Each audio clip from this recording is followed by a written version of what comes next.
Sústredím sa.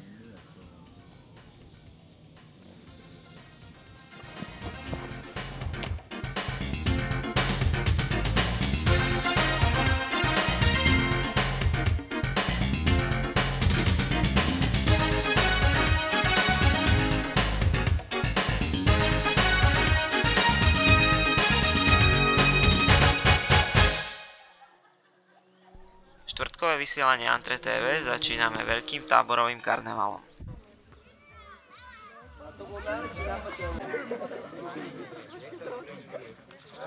Ja som v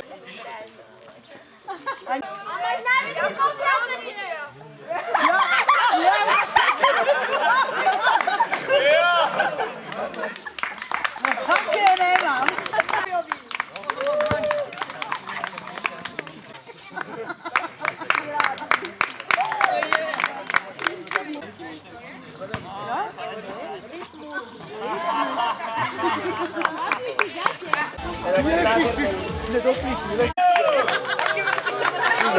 Musím záberať? Ozri, už taká by si. Takto smovko skúsiť do hlavu.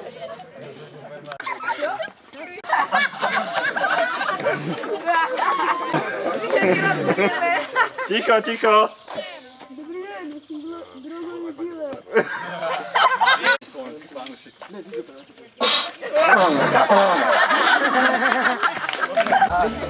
Dobre. Keď som začal... Čo ma piješ? Ty krásna tínka. Nebuď agresívny.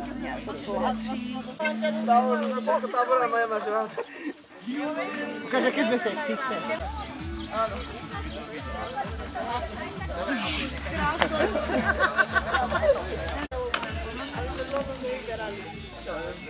Tak ale mali by sa tu predvádzať pred nami. Ja vy...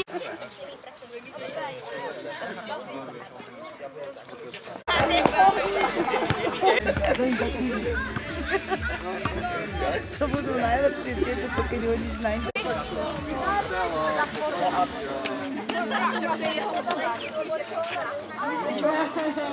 Ale ja som ťa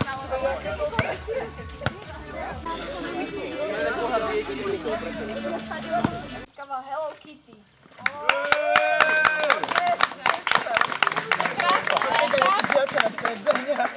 Taká drzá. Štvrté miesto získala. A teraz sa odmaskuj, kde nebude vás vidno.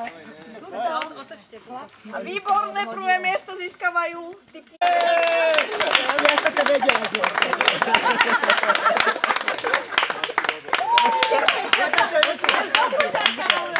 Víťazi, dajte si spoločnú fotku.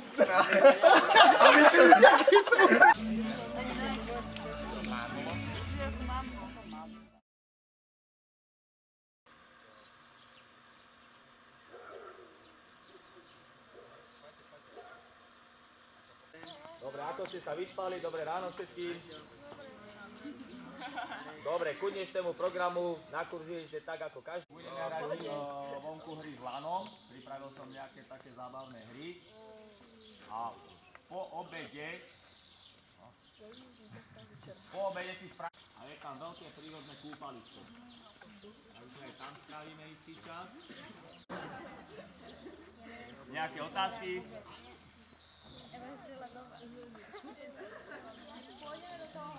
Áno. Aj hráči sú kompletní? Ešte nie. Ty si nekompletný? Trocha. Dobre. A súbežne s tým turnajom? Posledné dva kurzy, ktoré si predstavíme, sú kurz Patrika Ilita, tvorba www stránok pre pokročilých, a druhý kurz Jana Žitňáka, fotografovanie a Photoshop.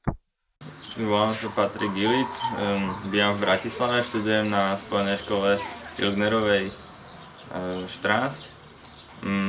Je to 8-ročné gymnázium. Po tom, čo som absolvoval jeden ročník, tak sa mi to zapáčilo, tak som prišiel aj na druhý a potom som sa dostal možnosť byť tu lektorom. Učím HTML a CSS, tvorba stránok. Pracujeme tam v programe PSPad. Učíme sa tvoriť webové stránky. Webové stránky píšeme v podstate. Teraz budú robiť záverečnú prácu, čo stihnú do toho spraviť, lebo celú stránku ako úplne kompletnú asi nie. No práve, že malo času na to, aby stihli nejaký celý projekt dokončiť, ale tak snažia sa a niečo z toho bude. Nejaké projekty menšie, nedokončené, ale vyzerá to zatiaľ sľubne. Ty máš úplne najmenšiu miniatúrnu skupinu a je to asi výhodou, že sa môžeš každému tak individuálne venovať. No, je to lepšie, aj mám viacej času a môžem ísť za každým osobitne, keďže je tam viacero ľudí, tak by to bolo zložitejšie. Prečo si sa prihlásil na kurz tvorba web stránok? Lebo som už vyskúšal polovicu kurzov a bol som na tom už raz a chcel som si to ešte zopakovať. Naučil ma to dobre, aj trocha viac viem, aj som si zopakoval. No, je to celkom dobré. Bol Paťo dobrý lektor? Áno, bol vynikajúci. Mohol sa venovať, zvládal to s nami, ukázal nám veľa vecí, základy a tak.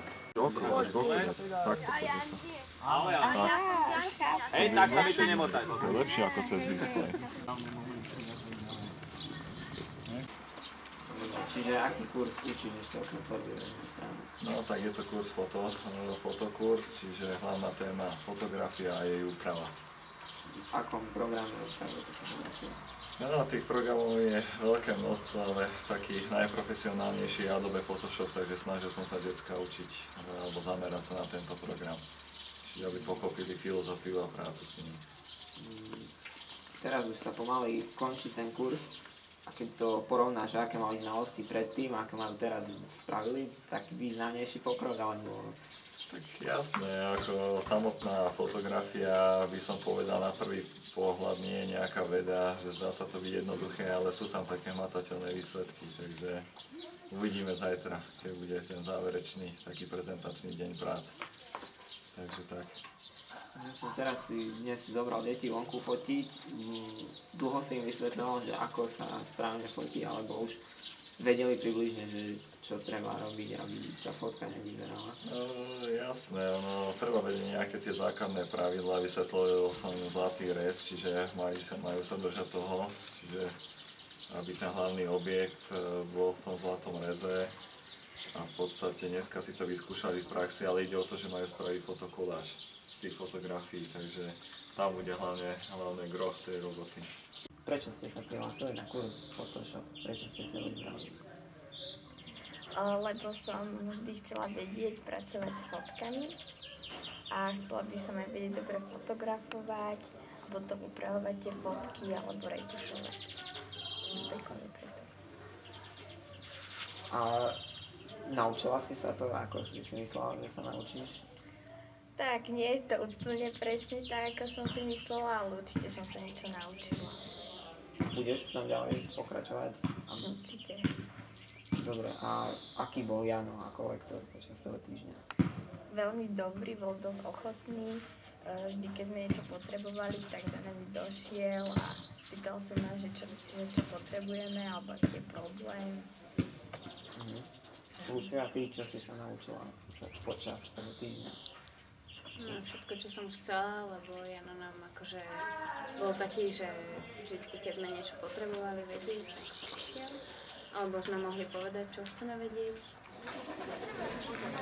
Popoludní bol pre deti zorganizovaný výlet do neďalekého rakúskeho mesta Hohenau na prírodné kúpalisko.